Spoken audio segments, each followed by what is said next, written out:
ഈ വീഡിയോയിലേക്ക് എല്ലാ പ്രിയപ്പെട്ടവർക്കും സ്വാഗതം. മനുഷ്യർ ഇന്ന് ജീവിച്ചിരിക്കുന്നത് തന്നെ അവന്റെ അൺസെൽഫിഷ്നെസ് കൊണ്ടാണ്.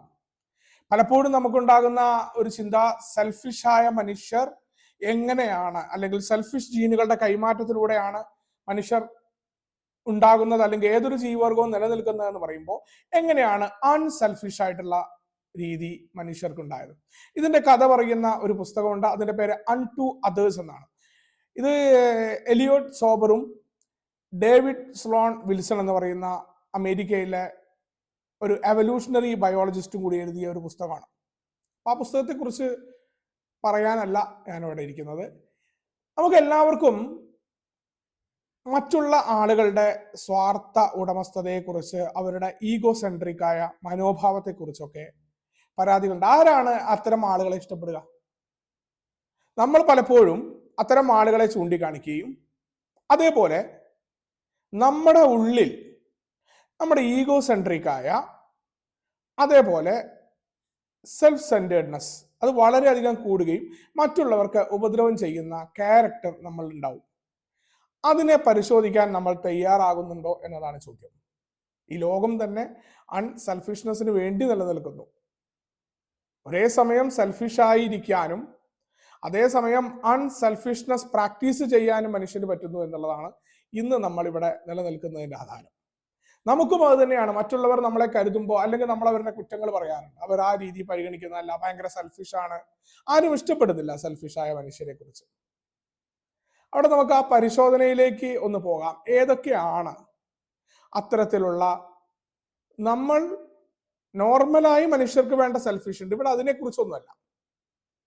നമുക്ക് ആവശ്യമായ സെൽഫിഷ് എന്ന ഗുണത്തിനെ കവിഞ്ഞുകൊണ്ട് മറ്റുള്ളവരിലേക്ക് കടന്നു കയറുകയും നമ്മുടെ സമൂഹത്തിന് തന്നെ ബുദ്ധിമുട്ടുണ്ടാകുകയും ചെയ്യുന്ന ഒന്ന്, നമ്മൾ ഒഴിച്ച് ബാക്കിയുള്ള ആളുകൾക്കെല്ലാം ബുദ്ധിമുട്ടാവുന്ന ഒന്ന്, അത് തീർച്ചയായിട്ടും നമുക്ക് മാത്രമല്ല നമ്മുടെ സമൂഹത്തിനും ദോഷകരമായിട്ട് വഹിക്കും. കാരണം നമ്മൾ ഒറ്റയ്ക്കല്ലല്ലോ ഈ ലോകത്തുള്ളത്. അതുകൊണ്ടാണ് അൺസെൽഫിഷ്നെസ് പ്രാക്ടീസ് ചെയ്യേണ്ടതിന്റെ ആവശ്യകത അവിടെയാണ്. നമ്മുടെ സെൽഫ് സെൻറ്റേർഡ്നെസ് എത്രത്തോളം ഉണ്ട് എന്നതിന്റെ ഒരു പരിശോധന ഉണ്ട്. അതില് ഒന്നാമതായിട്ട് നമ്മൾ പറയുന്നത്, നമ്മുടെ ഒപ്പം ഉള്ള ആളുകൾ, അവർക്ക് നിങ്ങൾ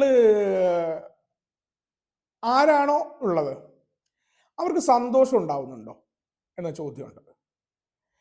നമുക്ക് എപ്പോഴെങ്കിലും തോന്നുന്നുണ്ടോ നിങ്ങളുടെ ഒപ്പം ജീവിക്കുന്ന ആളുകൾ അഭിനയിക്കുകയാണ് എന്ന തോന്നൽ നിങ്ങൾക്കുണ്ടോ? നിങ്ങൾ കടന്നു വരുമ്പോൾ അയ്യോ അയാൾ വന്നു എന്ന് പറഞ്ഞുകൊണ്ട് അവര് കാണിക്കുക.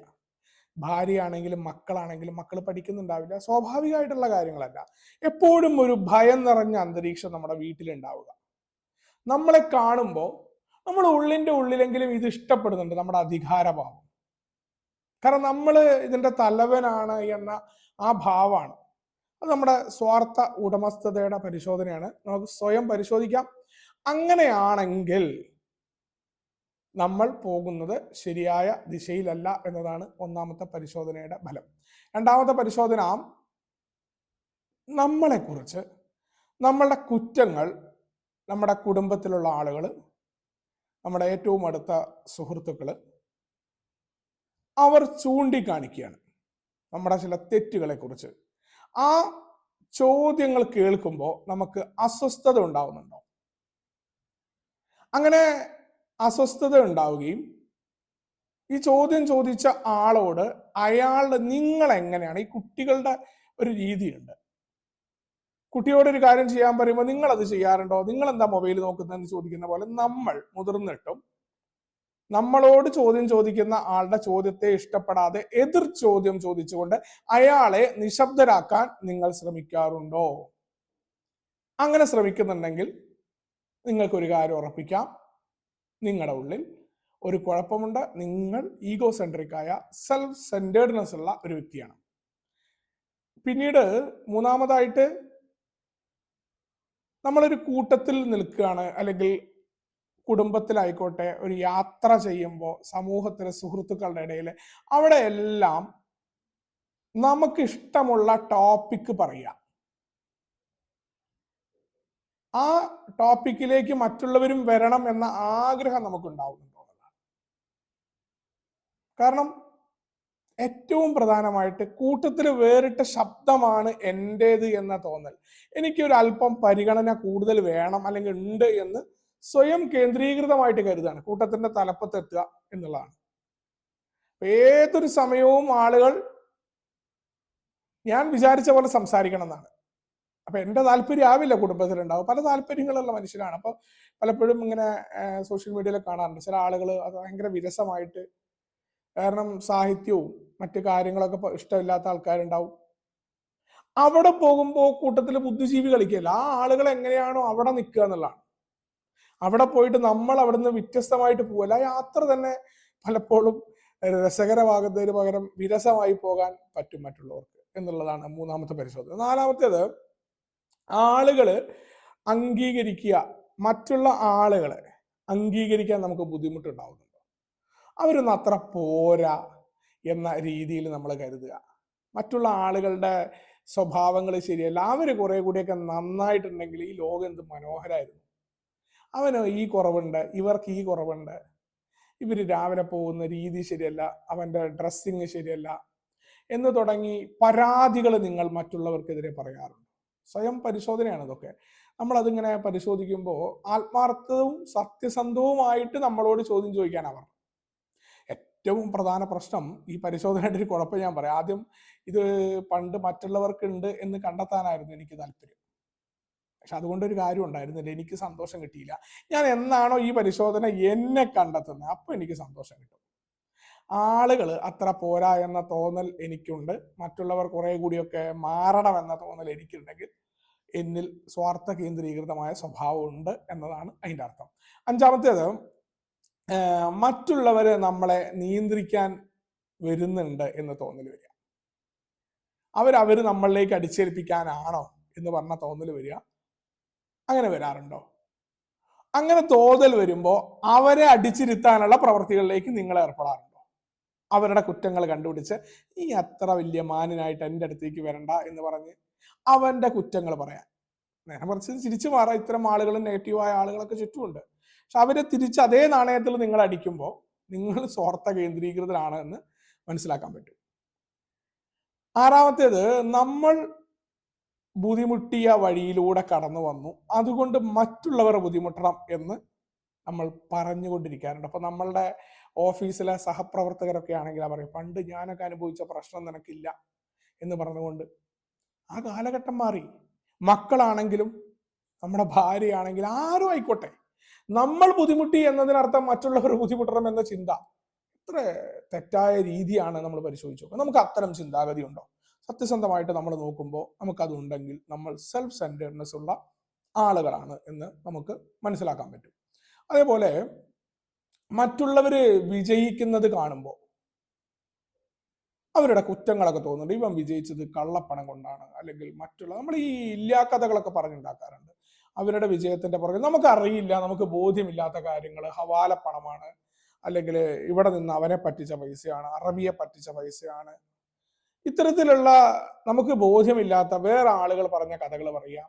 നമുക്കതിങ്ങനെ കാണുമ്പോൾ വലിയ വീട്, അവന്റെ പത്രാസ്, എന്താ ഇപ്പൊ അവന്റെ ഒരു പ്രമാണിത്തരം എന്ന തോന്നല് നിങ്ങൾക്ക് തോന്നുന്നുണ്ടോ എന്നുള്ളത്, അത് നിങ്ങളുടെ സെൽഫ് സെന്റേർഡ്നെസ്, നമ്മൾ പറയാം അസൂയയുടെ വേറെ രൂപം തന്നെയാണത്. ഉള്ളിൻ്റെ ഉള്ളിൽ ദുഃഖവും മറ്റുള്ളവരുടെ കുറ്റങ്ങൾ കണ്ടുപിടിക്കാനുള്ള പ്രവണതയും നിങ്ങളിലുണ്ടെങ്കിൽ ഈഗോ സെൻട്രിക്കും സെൽഫ് സെന്റേർഡ്നെസ്സും ഉള്ള ഒരു മനുഷ്യനാണ് നിങ്ങൾ. അതേപോലെ നിങ്ങൾ എട്ടാമതായിട്ട് വാക്കുകൾ മാറ്റുക. മറ്റുള്ള മനുഷ്യർക്ക് ഉപദ്രവമുണ്ടാകും എന്ന രീതിയിൽ ഉറപ്പുണ്ടായിട്ടും നിങ്ങൾ കഴിഞ്ഞ പറഞ്ഞ കാര്യങ്ങൾ, തൊട്ട് മുന്നേ പറഞ്ഞതോ അതിന് മുന്നേ പറഞ്ഞതോ എനിക്ക് ഓർമ്മയില്ലാത്തതുകൊണ്ടാണെന്നൊക്കെ പറയാ, പിന്നീട് അറിഞ്ഞ, നിങ്ങൾ ഉടനടി വാക്കുകൾ മാറ്റിക്കൊണ്ടിരിക്കുന്ന ആളാണ്. നിങ്ങളുടെ കാര്യങ്ങൾ ഞാൻ എപ്പോ പറഞ്ഞു, ഞാൻ പറഞ്ഞിട്ടില്ല, അല്ല നിങ്ങൾ പറഞ്ഞു, ഇല്ല ഞാൻ പറഞ്ഞിട്ടില്ല എന്ന രീതിയിൽ നിങ്ങൾ പറയുന്ന ആളാണ്. നിങ്ങൾ വാക്കുകൾ മാറ്റിക്കൊണ്ടിരിക്കുന്നുണ്ട്. നിങ്ങൾക്കിത് തിരിച്ചറിയാണ്ട് അവൻ നിങ്ങളെ കുറ്റപ്പെടുത്താണെന്ന് തോന്നുമ്പോൾ നിങ്ങൾ നേരെ പരിശോധിക്കണം, നിങ്ങൾ പറയാതെ അങ്ങനെ അവൻ പറയാൻ സാധ്യതയുണ്ടോ? അത് വളരെ ലോലമായിട്ടൊക്കെ ഇങ്ങനെ അത്ര വലിയ കുഴപ്പമില്ല എന്ന രീതിയിൽ നിങ്ങൾ കാണുന്നുണ്ടെങ്കിൽ നിങ്ങൾക്ക് ഈ കുഴപ്പമുണ്ട്. ഇനി ഭാര്യ അല്ലെങ്കിൽ കാമുകി, ഇവരെ എല്ലാം നിങ്ങളുടെ നിയന്ത്രണത്തിൽ വരുത്തണം എന്ന തോന്നൽ വരുന്നുണ്ടോ എന്നുള്ളതാണ് 9ാമത്തെ പരിശോധന. നമ്മുടെ കീഴിൽ വരുന്ന ഭാര്യ ആയിക്കോട്ടെ, മക്കളായിക്കോട്ടെ, കാമുകി ആയിക്കോട്ടെ, ആരാണെങ്കിലും ഇവരെല്ലാം ഞാൻ ആഗ്രഹിച്ച രീതിയിൽ സംസാരിക്കണം, ഞാൻ ആഗ്രഹിച്ച രീതിയിൽ പെരുമാറണം എന്ന് നിങ്ങൾ കരുതുന്നുണ്ടോ? നിങ്ങൾ ആഗ്രഹിച്ച രീതിയിൽ പെരുമാറാത്തതിനാണോ അവരെ കുറ്റപ്പെടുത്തുന്നത് എന്നുള്ള പരിശോധനയാണ്. 10ാമത്തേത്, മറ്റുള്ള മനുഷ്യരുടെ ആത്മവിശ്വാസം നശിപ്പിക്കുന്ന രീതിയിലുള്ള പരാമർശങ്ങൾ നിങ്ങൾ പറയാറുണ്ടോ, തൊടുത്തു വിടാറുണ്ടോ മറ്റുള്ളവർക്ക് നേരെ? വാക്ഷരങ്ങൾ, നമ്മൾ പറയും വാക്കുകളെ കൊണ്ട് മറ്റുള്ളവരുടെ ആത്മവിശ്വാസം, നീയൊക്കെ എന്ത് മനുഷ്യനാടോ, എന്തിനാടോ ഇങ്ങനെ ജീവിക്കുന്നത്, അയ്യയ്യേ എന്ന് പറഞ്ഞ ഒരു പരിഹാസം നിറഞ്ഞ് മറ്റുള്ളവന്റെ ജീവിതത്തിലെ വിഷമങ്ങളിൽ അവനെ കളിയാക്കാനുള്ള മനസ്ഥിതി തൊട്ട് മറ്റുള്ളവരുടെ ആത്മവിശ്വാസം തകർക്കുന്ന, അതിപ്പോൾ സോഷ്യൽ മീഡിയയിലായിക്കോളെ, നിങ്ങൾ ഇത്തരം കമന്റുകൾ ഉണ്ടെങ്കിൽ നിങ്ങൾ മനസ്സിലാക്കാൻ നിങ്ങൾ സെൽഫ് സെന്റേഡ്നെസ് ഉള്ള ഈഗോ സെൻട്രിക് ആയ മനുഷ്യനാണ്. 11ാമതായിട്ട്, മറ്റുള്ളവർ പറയുന്നത് കേൾക്കാൻ നിൽക്കാതെ തോക്കിൽ കയറി വെടിവെക്കുന്ന പോലെ നിങ്ങളുടെ കാര്യം മറ്റുള്ളവരിലേക്ക് അടിച്ചേൽപ്പിക്കാനുള്ള ശ്രമം നിങ്ങളിൽ ഉണ്ടാവാറുണ്ട്. മറ്റുള്ളവർ പറയുന്നത് എന്താണ് എന്ന് കേൾക്കാതെ അതിന് മുന്നേ കയറി പറയുന്ന ആ ഒരു സ്വഭാവം. 12ാമതായിട്ട്, നമ്മുടെ കുറ്റങ്ങൾ അത് മറ്റുള്ളവരുമായിട്ട് നിങ്ങൾ മറ്റുള്ളവരിലേക്ക് അടിച്ചേൽപ്പിക്കാറുണ്ടോ എന്നുള്ളതാണ്. അപ്പോൾ യഥാർത്ഥത്തിൽ നമ്മുടെ തെറ്റുകളായിരിക്കാം, അതിനൊക്കെ നമ്മൾ മറ്റുള്ളവരുടെ പുറകിലേക്ക് അല്ലെങ്കിൽ മറ്റുള്ളവരിലേക്ക് കുറ്റം വെക്കാറുണ്ടോ തുടങ്ങിയ ഒരു 12ഓളം ചെറിയ പരിശോധനയുണ്ട്. ഇതിനെയൊക്കെ ഉപവിഭാഗങ്ങളായിട്ടും പല രീതിയിൽ നമുക്ക് ഈ പരിശോധനകൾ നമുക്ക് നോക്കാം. എങ്ങനെ ഒക്കെ നോക്കിയാലും നമ്മൾ സെൽഫ് സെന്റേർഡായ, നമ്മളിലേക്ക് മാത്രം ഒതുങ്ങുന്ന, നമ്മളാണ് ഈ ലോകത്തിന്റെ കേന്ദ്രം എന്ന് പറയുന്ന രീതിയിലാണ് ചിന്തിക്കുന്നത് എന്നുണ്ടെങ്കിൽ ഒരു കാര്യം നമുക്ക് ഉറപ്പിക്കാം, നമ്മൾ ശരിയായ പാതയിലല്ല. നമ്മളെ കൊണ്ട് മറ്റുള്ളവർക്ക് ഉപദ്രവം ഉണ്ടാവുന്നുണ്ട്, നമുക്ക് ഉപദ്രവം ഉണ്ടാവുന്നുണ്ട്, നമ്മളത് തിരിച്ചറിയുന്നില്ല. അപ്പൊ നമ്മൾ തീർച്ചയായിട്ടും ഇത്തരം പരിശോധനകളിലൂടെ നമ്മളെ കണ്ടെത്തുമ്പോൾ ഒരു സ്വയം സഹതാപത്തിലേക്ക് നിൽക്കാനല്ലാതെ, പല ആളുകളും സ്വയം സഹതാപത്തിലേക്ക് പോകാറുണ്ട്, ഒരുവിധം വ്യക്തിത്വ വൈകല്യമായിട്ട് നിങ്ങൾക്ക് ഇത് മാറിയിട്ടുണ്ടെങ്കിൽ നിങ്ങൾ ഇത് കണ്ടെത്തുക പോലുമില്ല. ആരാണോ ഇത് പറയുന്ന അവർക്കാണ് തലയ്ക്ക് അസുഖം എന്ന് പറഞ്ഞുകൊണ്ടിരിക്കുന്ന ആൾക്കാരാണ് യഥാർത്ഥ രോഗി എന്ന് പറയാറില്ലേ. അതല്ല, ആത്മാർത്ഥമായിട്ട് നമുക്ക് സ്വാർത്ഥ മനോഭാവവും സ്വാർത്ഥ ഉടമസ്ഥതാ ബോധവും ഉണ്ട് എന്ന് നമ്മൾ മനസ്സിലാക്കുകയും അത് കുറച്ച് കൂടിയിട്ടാണ് ഉള്ളത് എന്ന് തിരിച്ചറിയുകയും ചെയ്യുമ്പോൾ അൺസെൽഫിഷ്നെസ്, നിസ്വാർത്ഥത, ഉപാധികളില്ലാതെ മറ്റു മനുഷ്യരെ സ്നേഹിക്കുക പറയുന്നത് പോലെ എളുപ്പമായ കാര്യമല്ല. പക്ഷെ തീർച്ചയായിട്ടും ഈ ലോകത്തിൽ അത്തരം മനുഷ്യരുള്ളത് കൊണ്ട് തന്നെയാണ് തൻ്റെ അവസാന സമയമാകുമ്പോഴും വരാനിരിക്കുന്ന തലമുറകൾക്ക് വേണ്ടി മരം നട്ടു വളർത്തുന്ന ആ പഴമക്കാർ ജനിച്ചു വളർന്ന മണ്ണാണ് ഇവിടെ. ഓരോ മനുഷ്യനും ഇപ്പോൾ നടന്നുകൊണ്ടിരിക്കുന്ന ശാസ്ത്രത്തിലാണെങ്കിലും നടന്നുകൊണ്ടിരിക്കുന്ന പരീക്ഷണങ്ങളും മറ്റു പല കാര്യങ്ങളും ആ കണ്ടുപിടുത്തം നടത്തുന്നവർക്കല്ല, വരും തലമുറകൾക്ക് അത് അനുഭവിക്കാനായിട്ട് സാധ്യമാകുമെന്ന് പറഞ്ഞവരാണ്. അത്തരത്തിലേക്ക് വഴികൾ വെട്ടി വെട്ടി വന്ന് ആ ഓരോ വെട്ടിയ വഴികളിലൂടെയാണ്, അതിൻ്റെ കരുത്തിലൂടെയാണ് നമ്മൾ വലിയ റോഡുകൾ ഉണ്ടാക്കിയിട്ട് നമ്മൾ നിൽക്കുന്നത് എന്ന ബോധ്യം. ഈ ലോകത്ത് മറ്റുള്ളവരെ കരുതി ഈ സമൂഹത്തിന്റെ ഭാഗമാകുമ്പോൾ, സഹാനുഭൂതിയുള്ളവരായിട്ട് മാറുമ്പോഴാണ് നമ്മളെ ലോകം ഇഷ്ടപ്പെടുക. നമ്മൾ മറ്റുള്ള ആളുകൾക്ക് സഹാനുഭൂതി ഉണ്ടാവട്ടെ, മറ്റുള്ളവർ നന്നായിക്കോട്ടെ എന്നല്ല കരുതേണ്ടത്. എനിക്ക് എന്ത് മാറ്റം ഉണ്ടാക്കാൻ പറ്റും, ഞാൻ എങ്ങനെ മാറും, ഞാൻ എങ്ങനെ മറ്റുള്ളവരോട് ക്ഷമിക്കും, ഞാൻ എങ്ങനെ അൺസെൽഫിഷ്നെസ് പ്രാക്ടീസ് ചെയ്യും. ഒട്ടും ബോധമില്ലാതെ കണ്ട ആളുകളൊക്കെ നമ്മളെ ചൂഷണം ചെയ്തു പോകുന്ന അവസ്ഥയല്ല ഇവിടെ അൺസെൽഫിഷ്നെസ് എന്ന് പറയുന്നത്.